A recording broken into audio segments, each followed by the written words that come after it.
No, you are not watching a Locked On Hornets episode from 2017. It is true. Steve Clifford is once again the head coach of the Charlotte Hornets. We'll talk about it all today on the Locked On Hornets podcast. You are Locked On Hornets, part of the Locked On Podcast Network.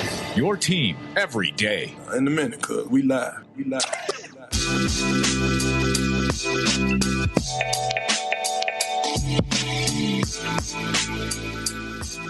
It's Locked On Hornets, a part of the Locked On Podcast Network. It's your team every day. Today's episode is brought to you by BetOnline. BetOnline has you covered this season with more props, odds, and lines than ever before. BetOnline, where the game starts. Thanks for making us your first listen. We're free. We're available on all platforms. That includes YouTube, so make sure you check us out there. And if you don't know where to find us, you can follow us on our socials at Walker Mail, Doug Branson, LOH, and on Twitter, you can find the show handle at Locked On Hornets.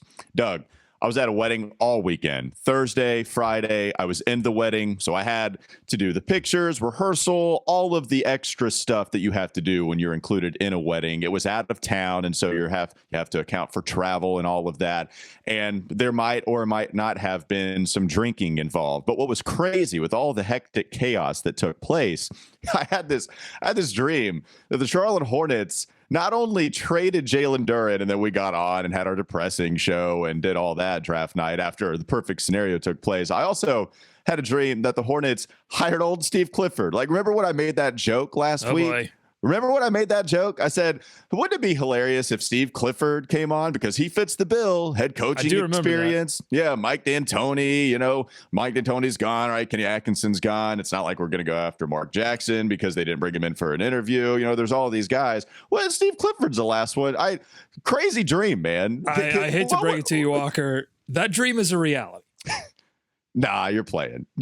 Steve Clifford's not the head coach. That would be ridiculous, Doug. What that would mean is that we went from Kenny Atkinson, Mike D'Antoni, which it seemed was going to be the next head coach, to then going all the way back to Steve Clifford, who they fired to hire James Borrego. That's what that would mean. And you're saying that's true? That is true. It was a long, exhaustive process. There were some young assistant coaches in the process, but ultimately they wanted to lean on somebody with head coaching experience.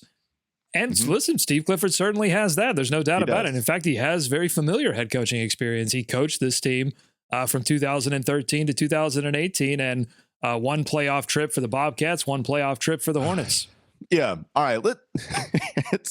Look, man, I loved Steve Clifford when he was here, especially, look, you can roll your eyes at this if you want to, like from a media standpoint, the guy was awesome because he would give you great quotes. So from a media standpoint, as far as what you're going to get from him, you're going to get real, unfiltered thoughts from what he thought about the game, what he thinks about the season.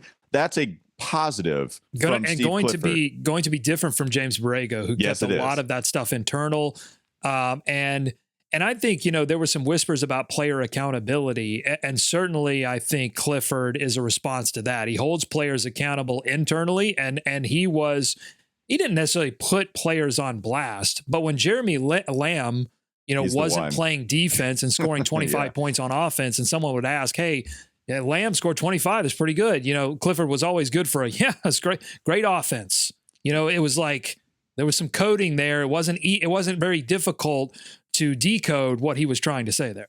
Well, and he also would say you can be good for 2 weeks in the NBA. The really good players do it throughout the course of a season. That was another thing that he used Jeremy Lamb as an example. So before we get to our actual thoughts on why we like or dislike this hire, we have to understand that there are a lot of new listeners to Locked On Hornets over the last 4 years, right? Yeah. Like Steve Clifford was last a head coach.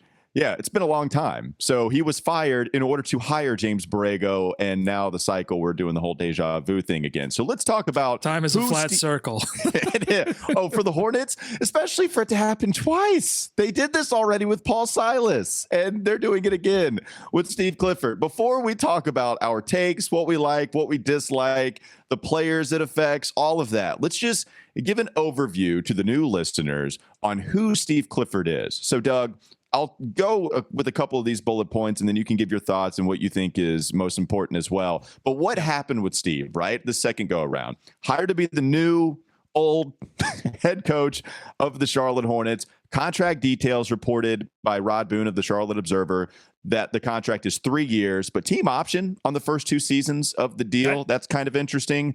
What does that contract tell you before we kind of dive deeper into who Steve Clifford is? It's unusual for a coach, especially one familiar with the organization. You'd think he'd get a little bit of a more sweetheart deal than this, but this is, hey, we have a team option. If things don't go well, we can get out of this very easily as a team. It tells me that, if Clifford has to coach in win now mode. This is about winning now. But it's not about player development. It's not about building for some distant future. Steve Clifford from the jump is going to be coaching for his job. I don't know if that's the best approach, but it's certainly the most cost-effective approach.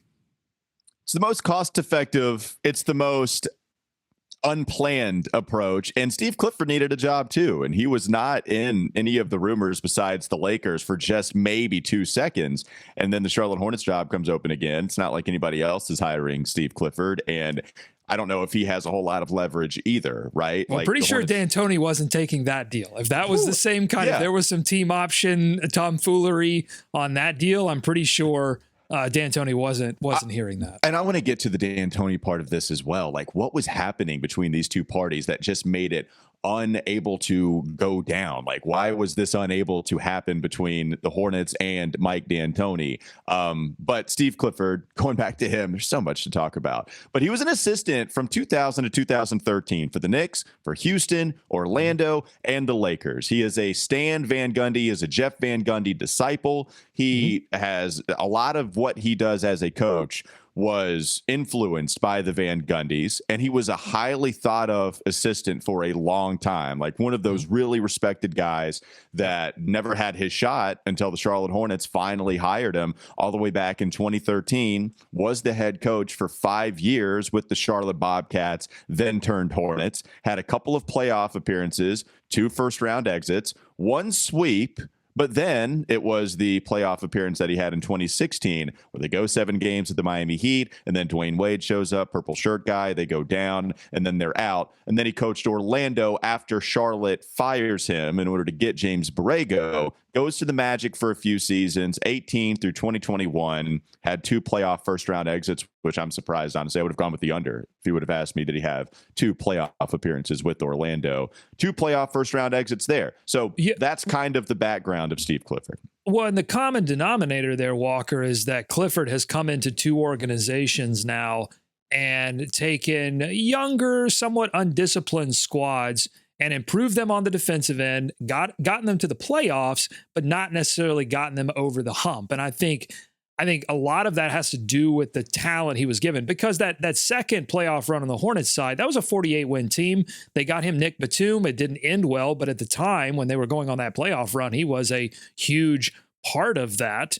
And he can he gets squads to play above the level that their talent would necessarily indicate that they could play. He has a scheme in the regular season that will let you be in contention. There is not a scheme from him that, hey, this might work or it might not, and eventually it doesn't work more often, and you're only going to win 20 games. He's going to get the average level outcome from your roster. Now, the question is, can you take that next step, which is what James Borrego was supposed to come in and do, and also kind of player development. Remember, Clifford, a lot of criticism that he suffered was not playing the young guys, which eventually James Borrego would be, criticized for that as well, and not developing some of them. Now, Kemba Walker's a little bit of a different story because he was one guy that Clifford and Kemba did bond very well together.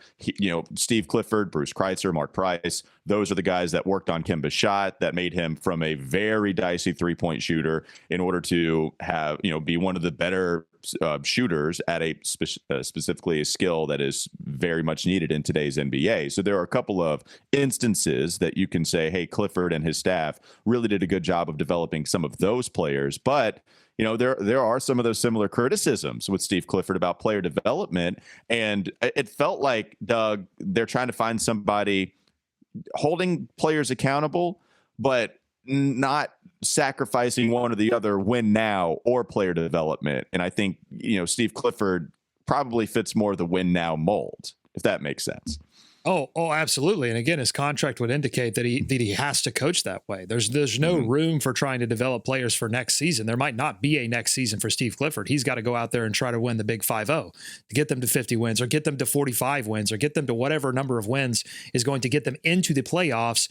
And if that means going into the play-in and actually not getting blown out like James Borrego did and winning a play-in game, then that's what it means. But let's break down what before we go to this next segment and talk about who this is good for and who this might not be great for. Let's talk about what he's known for.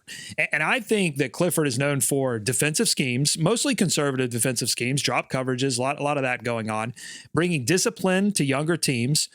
There's no 4 pillars, but there were some pretty clear indications of what he expects on the offensive end of the floor and on the defensive end of the floor. He helped Kemba Walker become an all-star level player. That was much documented. Kemba was on the way to becoming just kind of an also-ran in the NBA, and he helped Kemba by saying, hey, if you develop this three-point shot, it's going to unlock so much for you on offense.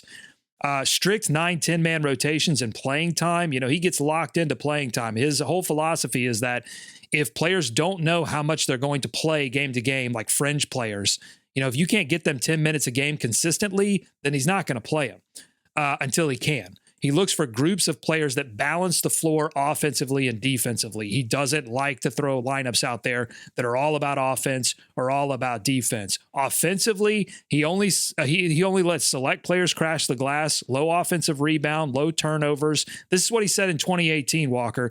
You want to play with pace. You want to be inside out. We want to be low turnover. This is talking about the Magic when he joined them.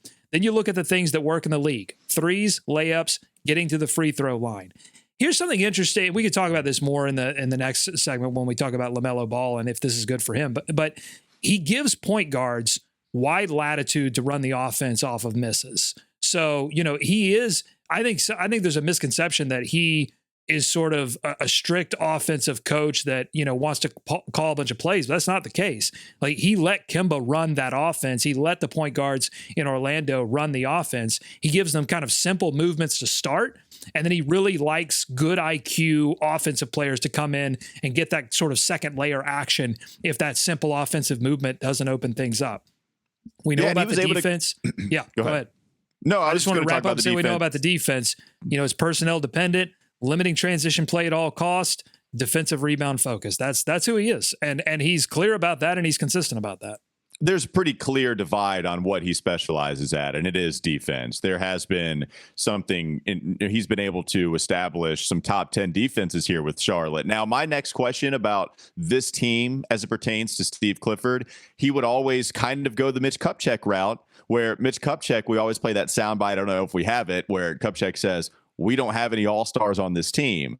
Steve Clifford would kind of talk about that and say, if we're going to be good in the NBA, we have to defend at a high level. We have to be top 10 in order to give ourselves a shot. And then the offense also has to creep up there along the way. But we have to play hard every night. We have to have a top 10 defense. And that's the way we're going to compete. Does he view this team as a more talented roster than what he had towards his latter days coaching, with a Nick Batum that was actually good then, that kind of called for the max contract, Kemba Walker, some of the other pieces on that squad that contributed to a playoff appearance? Does he view LaMelo, Miles Bridges, PJ Washington? Does he view this group as talented as that? Or are we going to hear some of those same things? Very interested to hear what Steve Clifford has to say about what he thinks about this team makeup right now.